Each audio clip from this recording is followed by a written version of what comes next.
From a Bronze Age goddess statue still watching over the ruins, to haunting personal items left exactly where their owners fell, the wreck of the Titanic tells a chilling story, but that story is disappearing fast as rust-eating bacteria slowly erase what's left of it.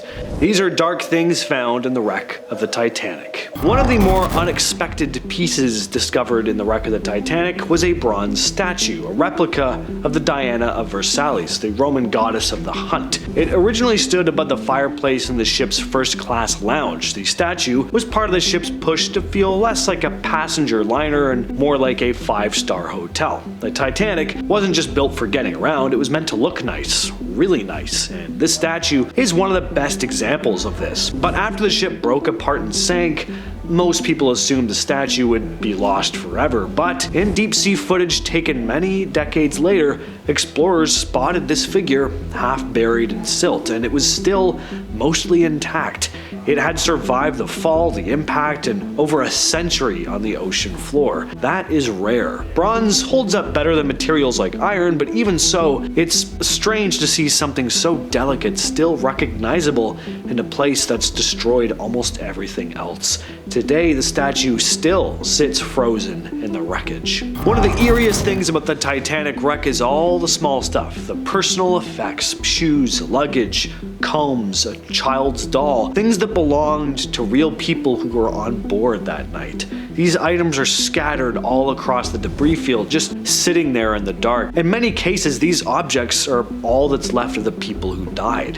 Human remains are extremely rare to find, but a lot of their stuff is still down there. Shoes in particular show up a lot. Leather holds up surprisingly well underwater, and many pairs are still sitting exactly where their owners fell, sometimes in matching pairs, sometimes alone. It's haunting to say the least. One of the most famous examples is a pair of shoes next to a coat, lying side by side in the mud. Kind of makes it look like someone just disappeared out of them. There are also unopened suitcases still full of clothes and personal items. Because the Titanic sank so deep, about 12,500 feet, there's no current or light to disturb anything. These artifacts are a big reason why the wreck is treated like a gravesite.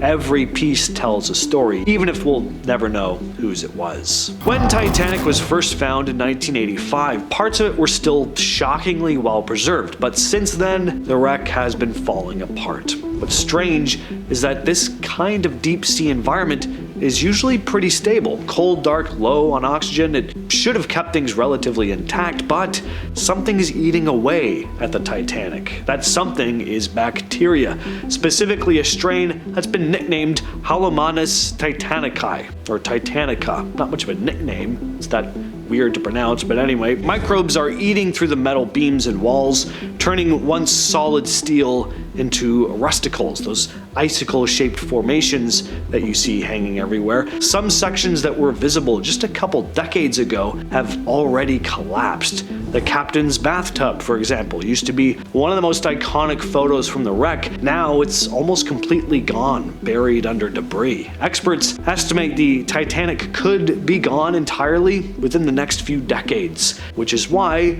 some are willing to risk their lives hopping into tiny, dangerously ill-tested submersibles to check the wreck out before it's gone for good. So the Titanic isn't just a shipwreck, it's become a habitat. Over the last 100 years or so, it's turned into a deep-sea ecosystem, home to organisms that don't exist anywhere else on Earth. As I've said, there's lots of bacteria, some of it totally new to science. There's a whole community of microbes down there surviving in complete freezing darkness. What's weird is that the Titanic has become both a monument and a meal. This ecosystem wouldn't exist without the ship, but it's also slowly destroying it at the same time. Kind of a cycle. Life forming out of death. There are also strange worms, sea anemones, and tiny crustaceans that live on and around the wreck. Some feed off the bacteria, others just use the Titanic as shelter. But once the Titanic is fully gone, that whole ecosystem may disappear with it. One of the more unexpected things on board the Titanic was opium. Well, maybe not entirely unexpected. Back in 1912, it wasn't illegal the way it is now. It was used in medicine and sometimes carried as part of someone's personal belongings. belongings. It was also worth a lot of money. The Titanic had all kinds of high-end cargo on board: perfume, fine china, there were even ostrich feathers. Opium was just one of the more controversial items on board. It wasn't labeled plainly. In records from the time, it was often listed as just medicinal or tucked away in vague descriptions, which makes it hard to know how much of it was actually there. Some believe it was being smuggled, others think it was officially allowed and just quietly bloated amongst the rest of the cargo. Either way though, it's strange to think about something like that sitting down there all these years later. Again, because of how deep the Titanic sank, anything sealed up in metal containers could still be intact. There's a good chance some of those tins of opium are still sitting in the wreck untouched. Most people think all the bodies from the Titanic were either recovered shortly after the sinking or lost forever, but that's not entirely true. Over the years, during deep sea expeditions, crews have come across what might be human remains still down there. Not bones exactly, but signs, pairs of shoes, clothing. The problem is, at that depth, human bodies decompose differently. There's no light, no oxygen, and the pressure is extreme. Flesh and bone break down pretty quickly, but leather and fabric often don't, so in a few rare spots, it looks like someone just vanished out of their clothes. One of the most talked about cases happened during a 2004 NOAA expedition. Cameras spotted what looked like a partial body still clothed near the stern section, but out of respect, no one disturbed it. No one even confirmed what it really was. And that's how most of these discoveries are handled, quietly and with care. Even though there are no visible skeletons, it's clear the site still holds traces of the people who died there, and that's one of the reasons why many consider the Titanic wreck not just a historical site, but a final resting place. When people imagine the Titanic, they usually picture the two main pieces of the ship, the bow and the stern, resting on the ocean floor. But what's often overlooked is everything in between. The middle of the ship basically disintegrated during the final plunge, scattering thousands of objects across a massive area. This is what's known as the debris field, and it stretches over 15 square miles. Mapping it took decades. Early dives only focused on the bow and stern sections, but modern technology, especially high-res sonar and deep-sea submersibles, has made it possible to get a much clearer view of the entire site. And what they found was a kind of underwater time capsule. Plates, engines, beds and bathtubs, luggage, even a piece of the grand staircase, all scattered like puzzle pieces that got tossed into the dark. What's eerie about the debris field is how quiet it is. These objects aren't buried, they're just sitting there untouched right where they landed in 1912. Some of it is even surprisingly well preserved. In recent years, 3D scans have helped map every inch of it in incredible detail, giving researchers a better sense of how the ship actually broke apart. The debris field might not be as iconic as the ship itself, but it's just as important. It's where most of the Titanic's story, especially the final moments, actually played out. So we talked about how iconic the bow of the Titanic is. I haven't even seen the movie, but the image of Leonardo DiCaprio and Kate Winslet on the bow with their arms stretched out, that'll always be etched into my brain, at least until dementia sets in, hopefully not for a long time. When people first saw the underwater footage, they were surprised by how intact the bow looked from a distance.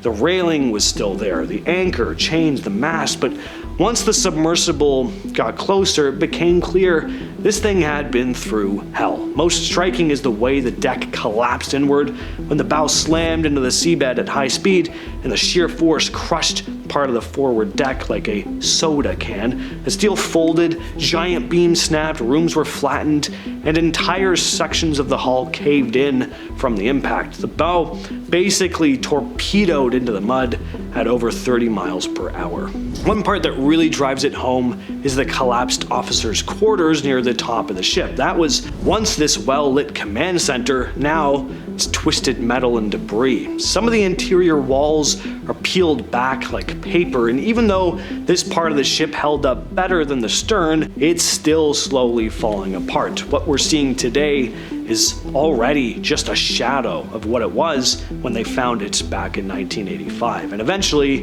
it will be completely unrecognizable. One of the most dramatic and misunderstood parts of the Titanic disaster is the way the ship broke apart. For years, survivors gave these conflicting reports. Some swore the ship sank in one piece, others said that it snapped in half. It wasn't until the wreck was discovered in 1985, bow and stern lying separately on the ocean floor, that we had proof it definitely broke apart. But even then, the how wasn't totally clear. The two main pieces are separated by about 1,600 feet, and in between is that massive debris field full of twisted metal and shattered furniture. What's wild is how violent that final break must have been. Modern reconstructions show the Titanic bending upward at this steep angle, possibly as much as 30 to 45 degrees, until the hull gave out between the third and fourth funnels. The stern whipped back down, then rose again before plunging. Some experts think the stern may have spun like a helicopter blade as it fell, which could explain why it's in much worse shape than the bow. It got torn apart on the way down. The Titanic was almost 900 feet long. That's a lot of weight to hold in midair, with one end in the ocean and the other sticking up. The stretch was too much, and in the end the ship didn't just sink, it snapped in half like a twig. Well, it probably makes sense to finish off by talking about the discovery of the Titanic wreck itself. For decades, nobody knew exactly where the Titanic went down. Survivors gave estimates, but the ocean is huge and deep, and the technology just wasn't there yet to really look for it. That all changed in 1985, when the wreck was finally found, but not for the reasons most people think. The expedition was led by Robert Ballard, but it was actually part of a secret US Navy mission. Ballard had been tasked with checking on the wrecks of two nuclear submarines, the USS Thresher and the USS Scorpion. These were Cold War subs, and the Navy wanted to know what kind of condition they were in without tipping off the Soviets. Ballard agreed, but only if they let him search for the Titanic afterward. The Navy said yes, and that's exactly what happened. Once Ballard finished the secret part of the mission, he used what he learned from studying the sub-debris fields to help him track down the Titanic, and it worked. On September 1st of 1985 at around 1 a.m., the first blurry images came in. A boiler, then a hull plate, then the bow. They had found it, about 12,500 feet below the surface, more than 370 miles off the coast of Newfoundland. The discovery was a turning point. It confirmed that the ship had broken in two, settled deep in the Atlantic mud, and stayed mostly untouched for over 70 years. With all that said, I've been your host, James, and I'll catch you, yes, you specifically, in the next video.